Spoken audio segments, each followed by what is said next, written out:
Tiffin এবং যাতায়াত ভাতা বৃদ্ধি। আপনারা জানেন যে বর্তমানে বাংলাদেশ ব্যাংক সহ অন্যান্য ব্যাংকের কর্মকর্তা কর্মচারীগণ প্রতিদিন 400 টাকা হারে তারা লাঞ্চ ভাতা পায়। পক্ষান্তরে একজন সরকারি কর্মচারী মাসে 200 টাকা পায় টিফিন ভাতা, যেটা হাস্যকর ছাড়া আর কিছুই নয়।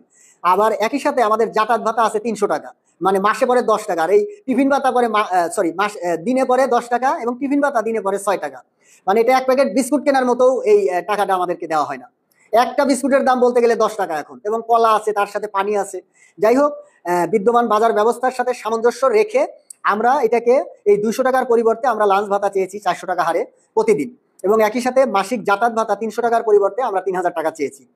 আর আপনারা জানেন যে দশম গ্রেডের কর্মচারী যারা, তারা যাতায়াত ভাতাও পায় না, অপরদিকে টিফিন ভাতাও পায় না, কোনোটাই পায় না। আবার অফিস থেকে তাদের যাতায়াতের জন্য গাড়ি সুবিধাও দেওয়া হয় না। এটা কি একটা অমানবিক আমাদের মানে বিচার ব্যবস্থা, যে যাকে আমি গাড়ির সুবিধাও দিলাম না, আবার আমি তাকে যাতায়াতের জন্য কোনো টাকা পয়সাও দিলাম না। এটা খুবই দুঃখজনক।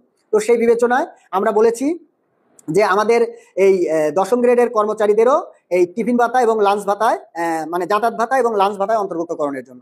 গৃহ নির্মাণ ঋণ ব্যবস্থা বর্তমানে আছে 75 লক্ষ টাকা, সেখানে আমরা 1,25,00,000 টাকা চেয়েছি, এবং বাংলাদেশ ব্যাংকের ন্যায় সুদের হারটাও যাতে সরল সুদে দেওয়া হয়। একই সাথে আমাদের মোটরসাইকেল লোনের যে বিষয়টা আছে 35,000 টাকা, সেটা কমিয়ে আমরা সেটাকে 5 লক্ষ টাকা দেওয়ার কথা বলেছি, এবং একই সাথে 10% হারে অবচয় ব্যয় যাতে দেওয়া হয় সেটাও আমরা চেয়েছি। চাকরিজীবীদের বিদ্যমান বয়স, প্রবেশের বয়স হচ্ছে 32 বছর আছে, সেটাকে আমরা 35 বছর করার জন্য বলেছি, এবং অবসরের বয়স বর্তমানে আছে 59 বছর, সেটাকে আমরা 62 বছর করার জন্য বলেছি, কারণ মানুষের গড় আয়ু বৃদ্ধি পেয়েছে। চান্তি বিনোদন ভাতা বিদ্যমান যে 3 বছর আছে, সেটার স্থলে আমরা 2 বছরের কথা বলেছি। একই সাথে স্বেচ্ছায় অবসরের বয়স বিদ্যমান 25 বছরের জায়গায় আমরা 15 বছরের কথা বলেছি। আপনারা জানেন বর্তমানে আমাদের ছুটি নগদায়ন দেওয়া হয় মাত্র 18 মাসের, অথচ একজন কর্মচারী তার সমগ্র চাকরি জীবনে প্রায় 6 থেকে 7 বছর তার ছুটি জমা থাকে। তো সরকারকে সেবা দিয়েছে, জনগণকে সেবা দিয়েছে সে তার নিজের সেবা না নিয়ে, অথচ সেটার বিনিময়ে আমাদের কোনো সুবিধা দেওয়া হয় না, মাত্র 18 মাসের নগদায়ন দেওয়া হয়। তাই আমরা বলেছি সরকারের কাছে আমাদের দাবি যে আমাদের সমগ্র পাওনা ছুটির বিনিময়ে যাতে আমাদের এই নগদায়নটা দেওয়া হয়। বিদ্যমান যে আমাদের বাড়ি ভাড়া আছে, সেটা আমরা বলেছি যে আমাদের বিদ্যমান বাড়ি ভাড়ার সাথে আমাদের আরো 20% অ্যাড করার জন্য। একই সাথে যারা পেনশনার আছে তাদেরকে 50% হারে বাড়ি ভাড়া প্রদানের জন্য, তারা কোনো বাড়ি ভাড়া পায় না। সরকারি কোয়ার্টারের সিলিং নির্ধারণের জন্য আমরা বলেছি যে সরকারি কোয়ার্টারে আমরা যারা বাস করি, আমরা ছোট্ট টাইপের মানে B2 বা C2 টাইপের বাসায় থাকি, অথচ আমাদের বেসিক অনেক টাকা। তো সেই ক্ষেত্রে দেখা যাচ্ছে আমাদের অনেক টাকা কাটা যাচ্ছে। তাই সরকারি যে নির্ধারিত সিলিং আছে, যে টাইপের বাসার জন্য যে সিলিংটা নির্ধারিত আছে, আমাদের কাছ থেকে যেন ওই টাকাটাই কাটা হয় নির্ধারিত সিলিং অনুসারে, সেটা আমরা পে কমিশনের কাছে বলেছি। একই সাথে D2 এবং D1 এর বাসাগুলো স্ব মন্ত্রণালয়, বিভাগ, দপ্তর, অধিদপ্তরের কোটাভুক্ত করার জন্য আমরা আবেদন করে আসছি। আমাদের জুনিয়রের সাথে সিনিয়রের বেতন বৈষম্য যাতে মানে আগে সৃষ্টি হতো বা এখনো সৃষ্টি হয়, সেটা পুনর্বহালের একটা প্রস্তাব আগে আমাদের আছে, সেটা পুনর্বহাল করার জন্য আমরা বলেছি। একই সাথে বৈশাখী ভাতা আছে আমাদের 20%, সেটার পরিবর্তে 100% করার জন্য বলেছি। বিদ্যমান উৎসব ভাতা একটি বেসিকের সমান পাই আমরা, সেটার পরিবর্তে আমরা 2টি বেসিকের সমান দেওয়ার জন্য বলেছি, এবং একই সাথে কর্মচারীদের মাসিক ধোলাই ভাতা 100 টাকার পরিবর্তে 1000 টাকা করার জন্য বলেছি।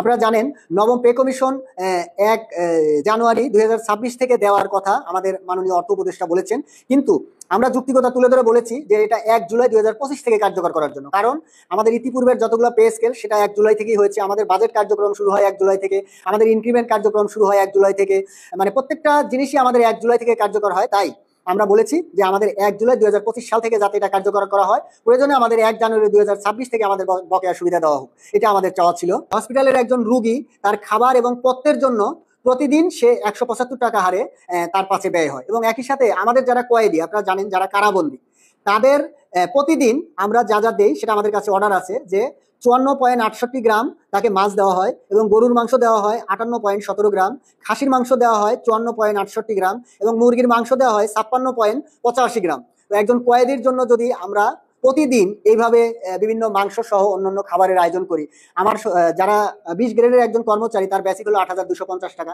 সে সর্বসাকুল্যে পায় মাত্র 16,000 টাকা। পক্ষান্তরে আমি যে আপনাদের সামনে এই কারাবন্দী অথবা হসপিটালে রোগীর কথা বললাম, তাদের জন্য খাবার বাবদ শুধু মাসে ব্যয় হয় প্রায় 32,000 টাকা, অথচ আমার 6 সদস্যের পরিবার নিয়ে আমি পাই 16,000 টাকা। তো এটা অত্যন্ত অমানবিক, এটা কোনোভাবেই গ্রহণযোগ্য নয়। আমরা কর্তৃপক্ষের কাছে বিষয়টা তুলে ধরেছি, এবং আপনারা জানেন যে আন্তর্জাতিক স্ট্যান্ডার্ড হলো যে মিনিমাম একজনের পাশে কমপক্ষে $3, অর্থাৎ সেটা মাসে আসে হলো $540, বাংলাদেশি টাকা প্রায় 67,000 টাকা। তো আমাদের বেতন যাতে সেই পরিমাণ বাড়ানো হয়, আমার পরিবার 6 সদস্যের পরিবার খেয়ে পড়ে লেখাপড়া করে এবং চিকিৎসা সুবিধা নিয়ে সে যাতে বাঁচতে পারে, এবং আমার বাংলাদেশ কিছুদিন পরেই মধ্যম আয়ের দেশে রূপান্তরিত হবে। তো মধ্যম আয়ের দেশে রূপান্তরিত হলে আপনার দেশের প্রত্যেকটা নাগরিককে নিয়েই সেই রূপান্তরটা হতে হবে। আমি যদি অবহেলিত থাকি, আমি যদি দারিদ্র সীমার নিচে বাস করি, তাহলে কোনোভাবেই আমার দেশ এই মধ্যম আয়ের দেশে রূপান্তরিত হতে পারবে না। ধন্যবাদ মালিক ভাইকে। মালিক ভাই আসলে কর্মচারীদের পাশে আগেও ছিল, এখনো আছে এবং ভবিষ্যতেও থাকবে ইনশাল্লাহ, এবং তার চ্যানেলও উত্তর সমৃদ্ধি হোক সেটা আমরা কামনা করি। তিনি যেভাবে কর্মচারীদের দাবি দেওয়া নিয়ে সোচ্চার, সে নিজেও যেমন আন্তরিক, তেমনি তার এই চ্যানেলের মাধ্যমে সে মানে একদম গ্রাম পর্যন্ত আমাদের চাওয়া পাওয়ার যে বিষয়গুলো আছে সেগুলো সে ছড়িয়ে দিচ্ছে। এটা খুবই একটা পজিটিভ সাইড, এবং এটা শুধু আমি বলবো যে এটা তার পেশা নয়, এটা মানুষকে সেবা দেওয়া, এটা একটা ভালো উদ্যোগ। আমি তাকে এই জন্যই আরো শ্রদ্ধা করি যে তার কার্যক্রম আসলে অনেক ভালো। এই বলে আমি আমার বক্তব্য শেষ করছি। ধন্যবাদ। আসসালামু আলাইকুম।